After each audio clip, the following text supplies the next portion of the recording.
Welcome back, everyone, and welcome, Michelle.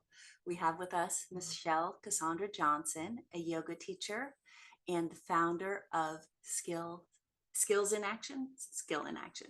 Skill in Action. So, Michelle, without, I'm so glad you're here. And why don't you tell us all more about your work? Well, thank you for inviting me to be part of this. I'm happy to be here. As you said, my name is Michelle. My pronouns are she and her, and I'm coming to you from the ancestral land of the Catawba, the Cherokee, the Tutelo, the Saponi, the Occaneechi, and many other tribes in Winston-Salem, North Carolina. As you mentioned, I am a yoga teacher and created a body of work that's called Skill in Action, and I do many other things in the world. I have a background as a clinical social worker, although I'm not practicing as a clinical social worker right now. I'm doing more individual work, Akashic readings, intuitive healing, shamanic healing. I also do some of these things in group as well. I've been a racial equity educator for about 25 years and have worked in community and with organizations, institutions as well, for long periods of time to transform their spaces and really transformation work individually, institutionally, and collectively. I'm also someone who works a lot with grief. I would say individual grief because of my clinical social worker background, but also collective grief, given that none of this is happening in isolation. And I was longing for a conversation about collective grief and what we're losing, and some practices that we might engage to support us in continuing to understand what we're losing or the root causes of suffering, and then how we mitigate suffering. Some of this work happens in spiritual spaces, and some of this work happens in spaces that don't identify as spiritual per se. Um, and I am also an author. I've written 6 books. The sixth will come out in May. Um, and Skill in Action was actually my first book, and it is about the intersection of yoga and social justice. And then work came from that to help communities, yoga communities at the time. It's expanded beyond yoga communities, but yoga communities to think about how they could radicalize their practice to make change in the world. And all of my other books and work, they're connected to that. And I would say the thread throughout my work is about healing individually and collectively. So that's a little bit about who I am and what I'm up to. Really great. And I think you partially answered my question, which is you've got these different pieces and how do they all come together? So is there anything else you kind of want to say about that? Like, yeah. Yeah, I think, I mean, people ask me all the time, how did these things weave together? And it's funny because to me, healing is really at the heart of what we need to do. I don't have Mm-hmm. a prescription for that, or like this, we do it in this one way, because I think there are many different ways. And I also think we're healing on different levels. So there's the inner work that I do through practices and self-inquiry and study and practice with teachers. And then there's work I do in ceremony and circle with people. And then work that I do that's more political, cultural work, cultural shift work. So I think each, body of work that I've created, it comes from this awareness, as I name that we don't exist in isolation, and the issues that are happening on our planet right now are not new. They're actually very old patterns. And I'd say that I'm someone who sort of helps illuminate that for people. And I do a lot of consciousness raising work through direct sharing direct information about how do these systems like capitalism or racism or white supremacy or the patriarchy, how do they operate? I do it on that level, and then a lot of spiritual work with people as well. So my orientation and frame is that we are interconnected, and of course this is a spiritual belief and many spiritual traditions as well. And it's why I feel like as I named, things are not happening in isolation, or we're not having this human experience in isolation. And so a lot of what bridges healing in the different ways that I do this work is reminding people of our interconnectedness and the ways that we're in deep relationship with one another, and not just humans, but also the more than human world. Yeah. So you've used a term that really resonates with me, and I've never really heard it uh, defined. How do you define collective grief? Yeah. Yeah, I love this question. And it feels important to define another term, which will help um, sort of get us to collective grief. My second book is called Finding Refuge, Heart Work for Healing Collective Grief. And it's all about collective grief and spiritual practice, or having a practice or sadhana that someone engages in. And it's really, the book is really about how do we look at, a lot of times there are conversations about individual grief, but how do we look at this as it is connected to the larger patterns that are unfolding related to loss and grief? So that's the energy and essence of that book. One of the terms I define. I just want to, I want to draw out what I think you just said, which is that one piece of it is when we experience individual grief, it's partly about what's happening on the global level and societal level.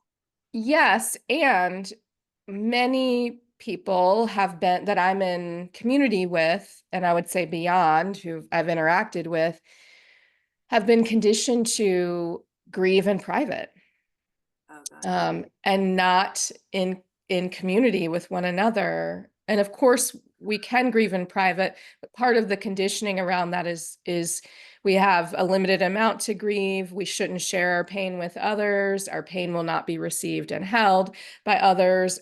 I'm the only one who's experiencing this, right? There's a lot of conditioning and their narratives and our sort of training around how we grieve and what we're allowed to grieve. And so I think, collective grief is we are having a similar experience, right? And the term that, yeah, define in Finding Refuge is cultural trauma. Like we are experiencing these Mhm. traumas that are shifting our collective consciousness. COVID-19 is a very good example of this. Even as people have moved forward, which is sort of part of what we do as humans and need to know how to do. There's moving forward and bypassing, I would say, but people are moving forward. I don't feel like we have made space as a collective to process that experience, like what we've lost.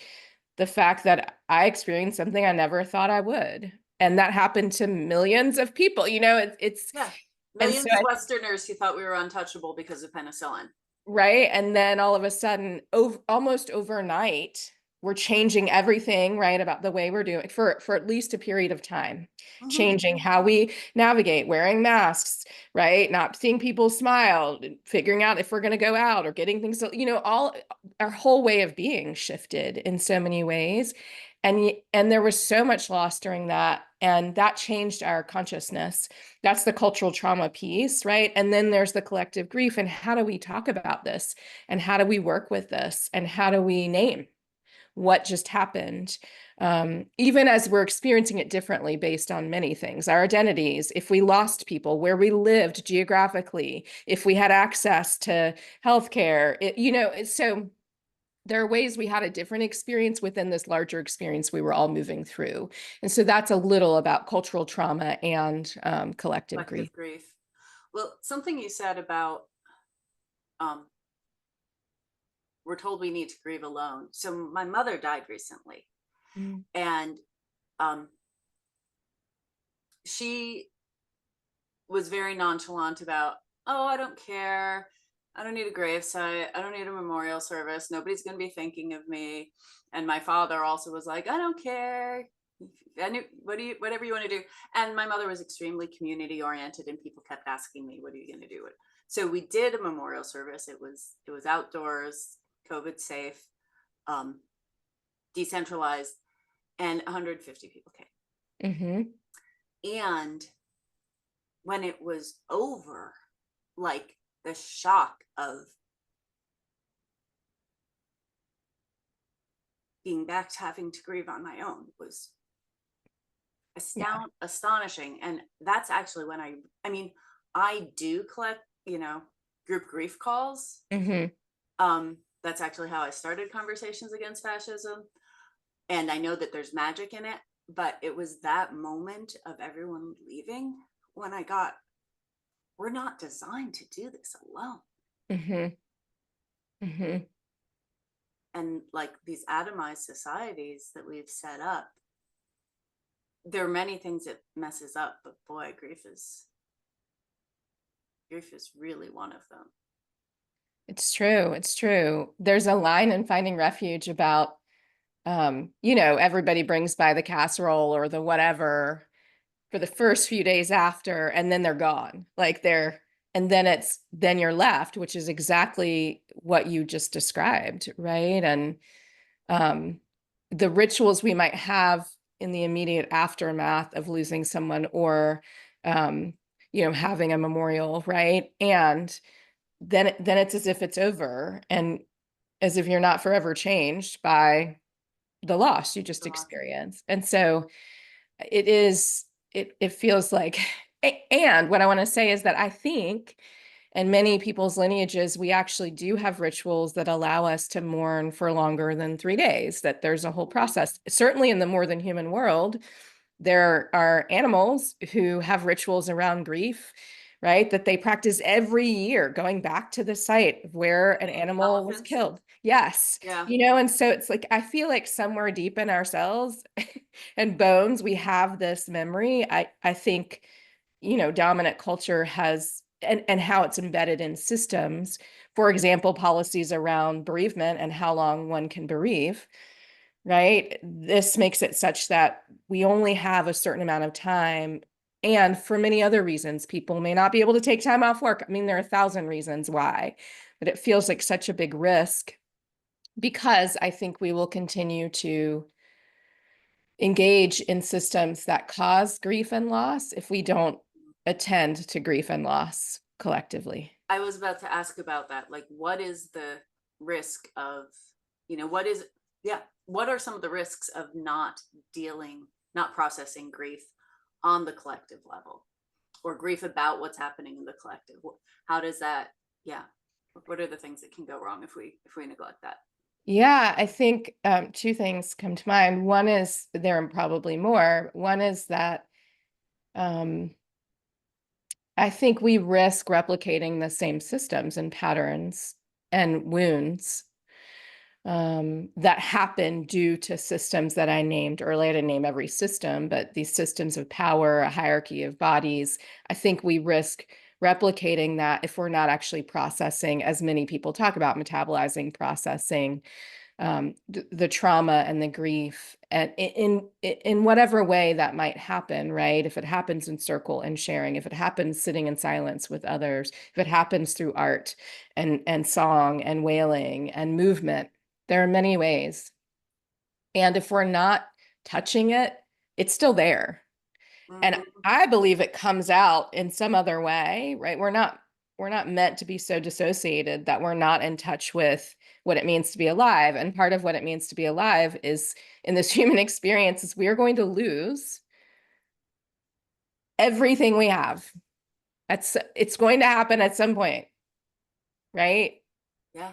And I think that can be so scary for people. I mean, it's mortality to reckon with, and yet it's the truth. And so it's not the only thing we experience as we're alive, but there's this um, just, I feel like, obsession with avoiding that reality. Mm-hmm. And that to me makes it such that people are just not in touch with what is really happening. And I also often wonder, like, how much do we have to lose before we disrupt these systems? Like, what are we willing to lose? How much are we willing to lose? Because as I mentioned, the patterns are old. Um, and I'm thinking about just in general, if I don't, and so many people talk about this, if I don't attend to the wounds, some of which I'm conscious of, some of which I'm not, right? And these patterns, I am going to rewound someone, right? I am going to feel ungrounded. I am going to go into space and try to facilitate a process as a facilitator and not be in my body and grounded and centered and in myself enough to hold others, which is part of the work that I do in the world. Even if that's not the work people do, if we are not tending our wounds, they will not heal. And Yeah, this yeah, feels like the and they'll poke at us and we'll act right. yeah. I work a lot with paralysis because that was what my thing was before I dealt with my grief. First around, growing authoritarianism in the US and now around genocide in the Middle East. But the becoming a perpetrator issue is is even more dangerous in a lot of ways. And um, the the way that the Zionist project of Israel took off Mm-hmm. after the Nazi project, after the world discovered it, because it's not just the Europeans, but also the American Jews and Jews from other countries who had been against it, who suddenly were for it. Um, there was the trauma of all the deaths, there was the trauma of the dehumanization, there was also the trauma for people who were at all religious of abandonment by God. Yeah. Um, and there were some bits of reckoning, but clearly not enough. And a lot of that, and I mean, I could talk about how, the modern Israeli state keeps that trauma alive deliberately Mm-hmm. to keep the occupation popular. And in that moment, it was very present for people. And they went out and created some things which they were aware, or some people were aware at the time were Nazi-like, Mm-hmm. and then just a lot of things that were just very automatic that planted seeds for what we now have and what we're now seeing. Mm-hmm. Mm-hmm. I mean, yeah, you're naming the impact of I mean many things, but it feels like internalized um oppression. And when that's not healed, what do we do? We oppress others. Like as a Black person, if I'm not interrogating what white supremacy is telling me about who I am and the impact of that on my body, and I don't mean to like this is work, ongoing work, right? It's Yes. an ongoing practice. If I'm not in that inquiry and investigation, it is likely I'm going to go out and oppress others in some way and replicate that same form, right, of trauma that happens because I'm not reckoning and dealing with my body, not just my physical body, and how it's been affected by this. So, yes, that's I mean, we're where we are, right? This is what is unfolding is what we risk if we actually don't try to heal our wounds. And one way I believe, need to heal is through a process of making space to grieve collectively. Mm. Yeah. And you mentioned, like, particularly what you face as a Black woman. what what do you want to share about, like, positionality and what difference that makes in how we grieve, how we hold trauma, and also how we make a difference? Yeah, I mean, I think there are so many layers to this question about identity and grief, and really, the question feels like it's related to what we're holding based on what we experience. Mm.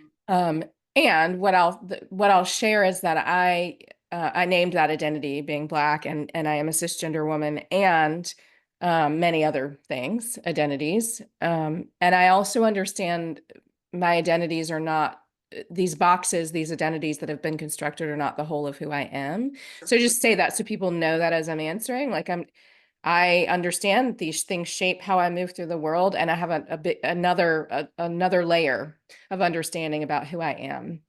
Um, and I would say, as a Black woman in particular, um, and other Black women talk about the burden that is laid on Black women, right? To like save the community and do the work and do all of the work and do, and that is heavy.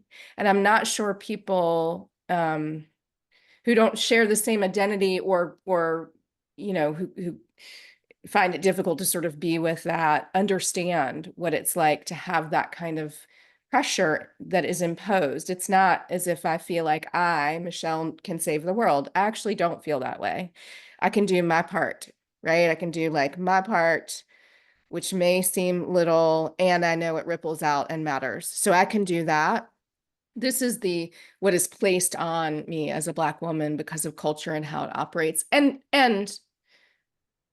I mean, many other, I mean, I think because of how Black women have responded to social movements and often been, queer Black women have often been at the forefront of these social movements and risking their bodies, putting them on the line. So it's no mistake that that's part of the narrative. And yet everyone needs to do their part. That relates to how we change. And then how we grieve, I think because of that narrative that I just named, as a Black woman, um, people have had to learn how to check on me. And what I mean is that Mm, people think I'm strong. And so they don't often say, "How are you?" I mean, it's happening more. Actually, three people did this yesterday randomly who do not know each other, reached out in these ways that I was kind of like, what's in the air yeah, today? yeah, Right? yeah, What are people feeling me in some way? It was amazing. And prior to that moment, it's just been rare for, people say check on your strong friends, right? It's like that kind of energy where if people witness me doing what I do, transformative work in the world, there's an assumption that I can hold that and don't need to be held. And what that means is there has not always been in the past, I'll say, space for my grief. And in mhm, a white supremacy culture, right, there's no space for Black people to grieve, or people of the global majority, Black, Indigenous people of color, to grieve um, what white supremacy is stealing, right, and mm, extracting and trying to annihilate all of the time. There are some spaces where I do that in affinity groups with other BIPOC folks and across difference too at times, depending on the relationship I have with people. And I also think your question is really about trauma. So the example I want to give is that white supremacy is affecting us all, and yet it's affecting us differently.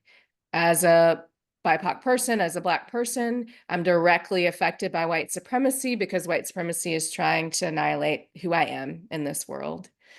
There are ways that is happening to white-bodied people, and white-bodied people are benefiting from the system of white supremacy mhm, in ways that I will never benefit from that system. And if we talked about a different system and my proximity to power, like class or sexual orientation, or that I'm a US citizen, that gives me more proximity to power. I'm benefiting just because of my proximity to social and institutional power, right? And these identities I inherited, these systems I inherited, but based on Blackness, I feel like and this is true, we can apply this to other identities. It is important for people who are more proximal to power to understand that people who are marginalized are being impacted in these grave ways, right? That are very different than if you're at the center of power. So I think mm. that's part of what I'd want people to understand, the impact and then the grief and what we're internalizing. And you were talking about doing your part, right? We all have parts, and we all have a different part to play.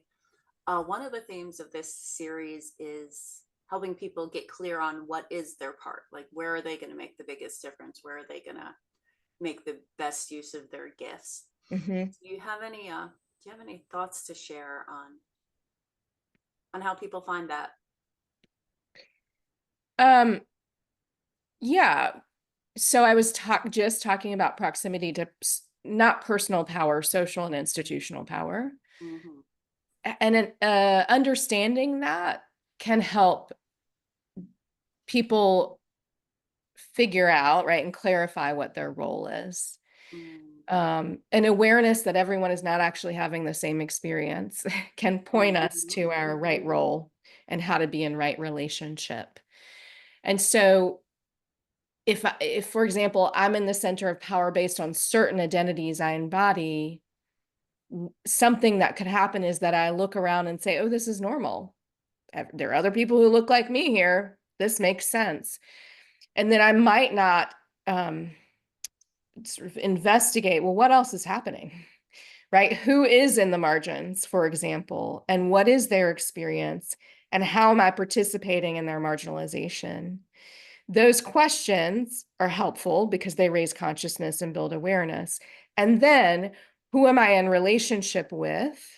Mhm. Um, and what do we have the power to do based on our access to resources and not just money? Um, Time, space, right? We can think about relationships that we have, networks that we have, Safety. right? Safety. So there's, right, there's, because there's more we can risk if we have more access to safety. So there's that piece, and there's also the piece about related to social location, about if we are in relationship with communities who are experiencing marginalization, so not in an extractive way, that we can take direction from those communities and ask what is needed. Mm. Mhm. When that, it's nuanced because you don't just go ask somebody randomly you have no relationship with. And also, I mean, I think at this point in time, um, a lot of consciousness has been raised, Mhm. and there are a lot of resources for people to learn about these things we're talking about. And so, um, I, I don't want to say like people have everything they need to figure out their role right now. And there's a lot, there are so many tools to figure out what is my role now. And really what stops people in my experience is taking a risk, and they think they're going to make a mistake and they're going to mess up and someone's going to get mad at them for thinking they're in solidarity when they're really not, like, and Yeah, then yeah, yeah, not yeah. having the muscle to deal and the capacity to respond to what it is like to make a mistake when we're doing change work. I make mistakes all of the time. Like that is part of what people can do to clarify their role so they can continue to show up, right? And be in a place of learning about what is needed, what's needed now. The context has shifted. I'm willing to do this. I have access to this. This is some of what people can do. And some of what we named, it's some of this is inner work and some of it's community work Mhm. too. This, um, it's asking questions of Yeah, some of ourselves. it's in communication. Right. Yeah. Yeah. So it's happening on all these different levels as well. Um, and the other thing is that I said this too when I talked about my role is, I'm doing my piece of work. I do not expect to save the world. And nor am I here to do that. Like nobody put me here to do that. And nobody asked me to do that. And so I think And no individual can. no, like it's not We're what's not a that's not DC possible. comic hero, right? Right? We're not doing that. And I think people, it would be helpful for people to remember as they take that risk that it is movement toward liberation, if that's what they're up to. It may seem really insignificant. And I just trust, right? If everyone is doing something in the spirit of liberation, what's possible? I sit with that question all the time. Mm. Um, And if it's not just one thing, right? Like every day, what am I doing in the spirit of liberation? And not just liberation of Michelle, right? For me, but liberation for us all, and not just human, but the more than human world. So these are some of the things I think people can do, Thank could you. practice. I have so many other things I want to talk about, and we're getting close to the end. So why don't you share about your free gift? Oh yeah. So I think it's my third book, We Heal Together. It came out in 2023, and it is about rituals and practices to build community and connection. It is about the themes we've talked about. There's a chapter about ritual and what is ritual and why. There's the beginning is about grief, um, and what we talked about related to collective grief. There's a chapter about ancestors, a chapter about the more than human world, about dreaming, about what is possible. So much of what we talked about. And I created a journal that is a PDF that's free and downloadable through my website that accompanies the book, although people don't have to have the book to move through the journal. It includes some content from the book and some of the practices because there are journaling prompts and practices at the end of each chapter. And there's some new practices in that journal, some things that are not in the book. And so that is my gift for people to work through and work with. Um, and again, it's on my website, which is michellecjohnson.com, where people can download the journal. Wonderful. This was a really great conversation, Michelle. I love the work you're doing. I'm so glad to learn more about it. And yeah, thank you for your time and for sharing with our audience. Thank you. So nice to be here with you.